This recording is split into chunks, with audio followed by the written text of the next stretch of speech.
त्यानंतर बोलणार आहोत ज्यांना ऐकणं ही वेगळी पर्वणी आणि त्यांच्या आगमनाची आपण सगळेजण वाट बघतो. आपल्या सगळ्यांच्या आवडते आनंदजी दुबे यांना मी विनंती करतो की आपण आम्हा कार्यकर्त्यांना व पदाधिकाऱ्यांना मार्गदर्शन करावं. टाळ्यांच्या घरात सगळ्यांनी स्वागत करूया आपल्या सगळ्यांचे लाडके आनंदजी दुबे यांचं.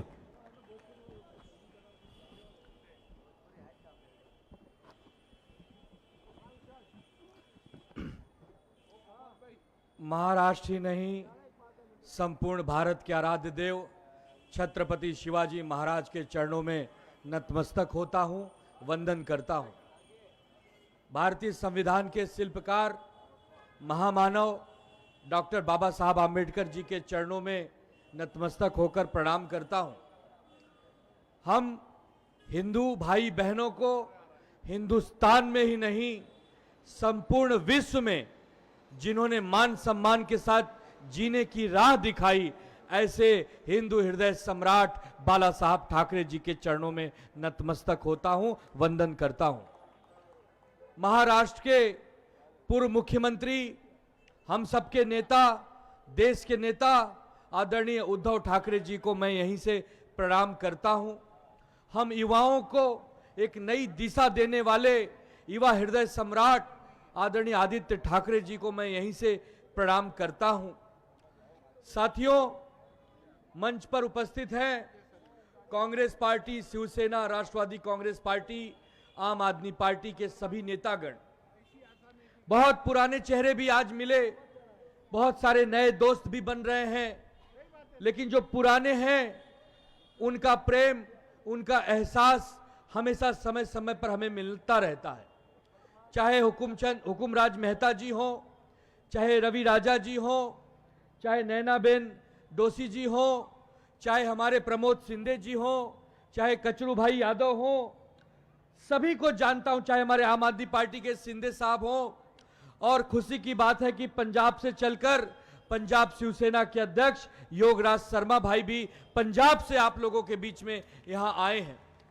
सामने बैठे मेरे प्यारे भाई बहनों, जीडीपी नगर और सैन कोलीवाड़ा के सभी रहवासियों, ये जो लड़ाई हो रही है देश में, ये चुनाव तो है ही है।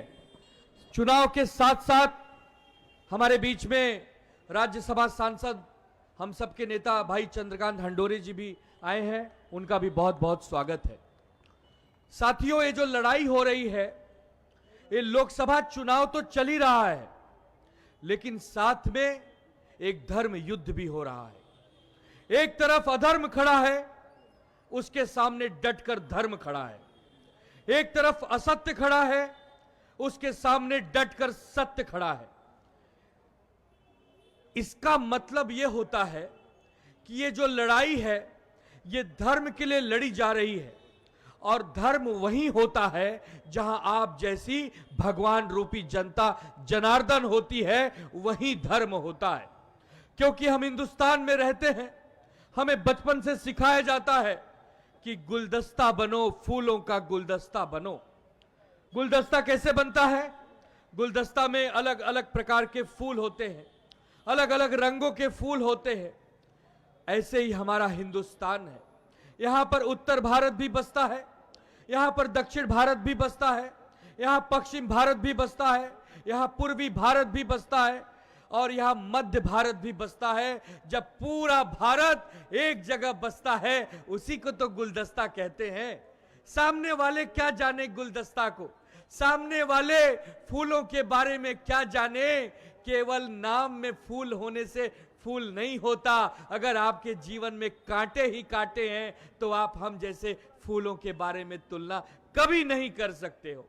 क्योंकि ये लड़ाई धर्म, सत्य और न्याय के लिए लड़ी जा रही है।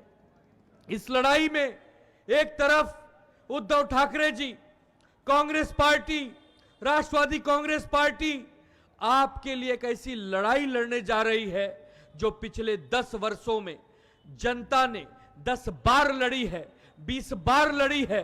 अब उस लड़ाई को अंजाम देने का समय आ गया, क्योंकि मतदान का समय आ गया। हमारे राज्य में 5 फेजों के चुनाव चल रहे थे, जिसमें 4 फेज के चुनाव 13 तारीख को ही संपन्न हो गए। इस 4 फेज में आपको जानकर हैरानी होगी कि भारतीय जनता पार्टी और उनके सहयोगियों का सुपड़ा साफ हो गया है। इस 48 लोकसभा सीटों में से जो 13 सीटें बची हैं, जो 5वें फेज पे चुनाव होना है, जिसको हम लोग कहते हैं कि 20 मई भाजपा गई। ये जो 20 मई भाजपा गई, ये जो 13 सीटें होने वाली हैं, ये 13 सीटों में से 13 सीटें पूरी की पूरी महाविकास आघाड़ी जीतने जा रही है, क्योंकि अब तक जो चुनाव हुआ उसमें भारतीय जनता पार्टी का सुपड़ा साफ ऐसे हुआ कि आदरणीय नरेंद्र मोदी जी महाराष्ट्र में दौरे पर दौरा कर रहे हैं। उनको बताया गया था कि यार शिवसेना हमने तोड़ दी, राष्ट्रवादी कांग्रेस पार्टी हमने तोड़ दी, अब महाराष्ट्र के विपक्ष के नेताओं में कोई जान नहीं बची है, एक तरफा चुनाव है, घर में सो जाएंगे, चुनाव जीत जाएंगे, अब की बार 400 पार का एक जुमला भी दे देंगे।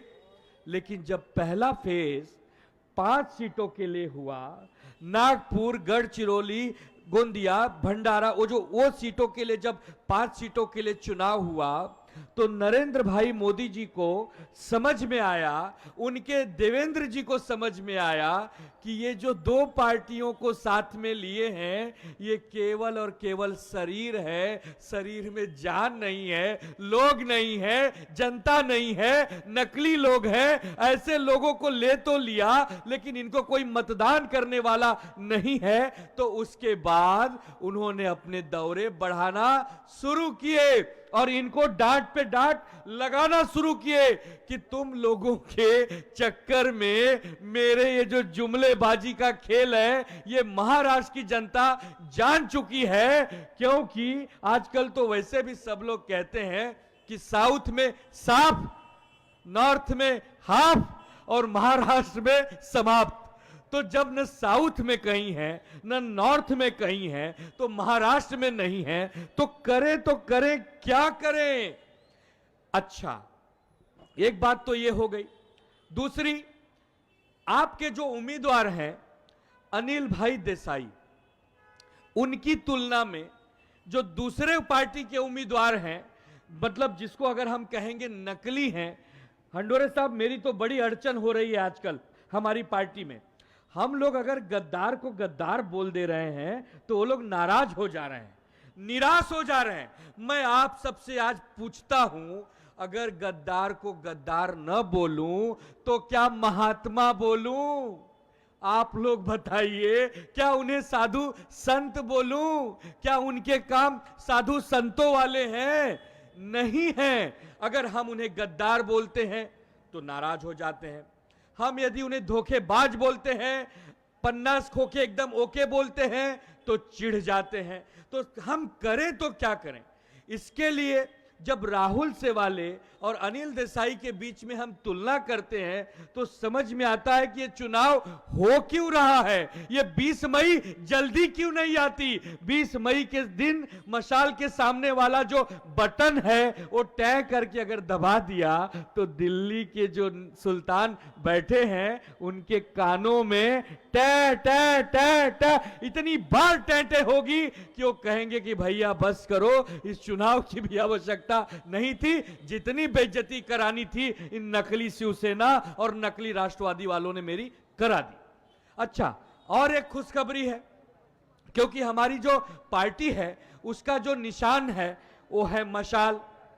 हमारी निशानी है मशाल, जो करने वाली है कमाल, हो जाएगा धमाल, जीत होगी विशाल, 4 जून को उड़ेगा गुलाल। यह सब देख के राहुल सेवाले हो जाएंगे बेहाल। फिलहाल हमारा दक्षिण मध्य मुंबई हो जाएगा खुशहाल।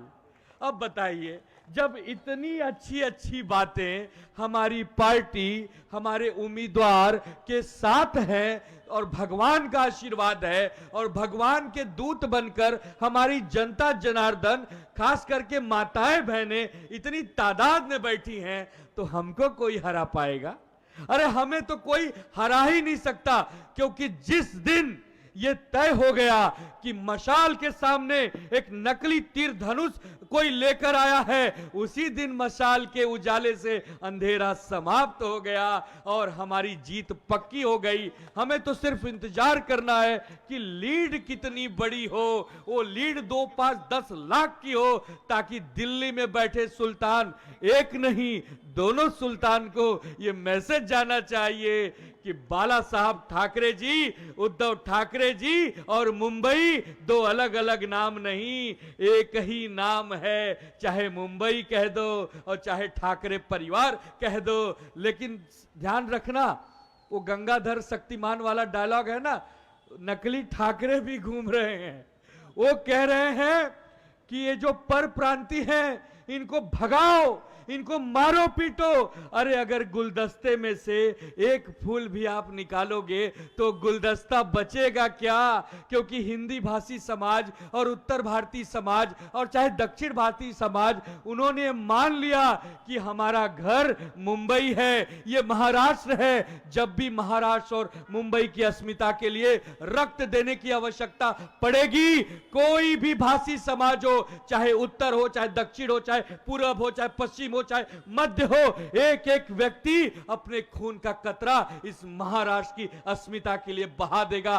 क्योंकि इस महाराष्ट्र ने हमें रोजी रोटी दी है। हमारी मां भले उत्तर प्रदेश, तमिलनाडु, आंध्र प्रदेश, बिहार, झारखंड, पंजाब होगा, लेकिन हमारी मौसी तो ये महाराष्ट्र और मुंबई है। अगर मां हमें प्यारी है तो मौसी उससे भी ज्यादा प्यारी है। तो मां मौसी के बीच में झगड़ा लगाने वाले नेताओं से सबक लीजिएगा, उनको दूर रखिएगा, उनको लोकसभा तो हराइएगा, जब विधानसभा और कारपोरेशन का चुनाव हो तो उनकी जमानत भी आप लोग जब्त कराइएगा और बताइएगा कि कोरोना काल के समय किए गए उद्धव बाला साहब ठाकरे जी के काम में वो गति थी, वो प्यार था, वो परिवार प्रमुख की बात थी। उन्होंने जाति न पूछी, धर्म न पूछा, भेदभाव नहीं किया, दिल खोलकर सबको मदद की। सबका साथ और सबका विकास यदि किसी नेता ने किया तो उद्धव बाला साहब ठाकरे जी ने किया, कांग्रेस पार्टी ने किया,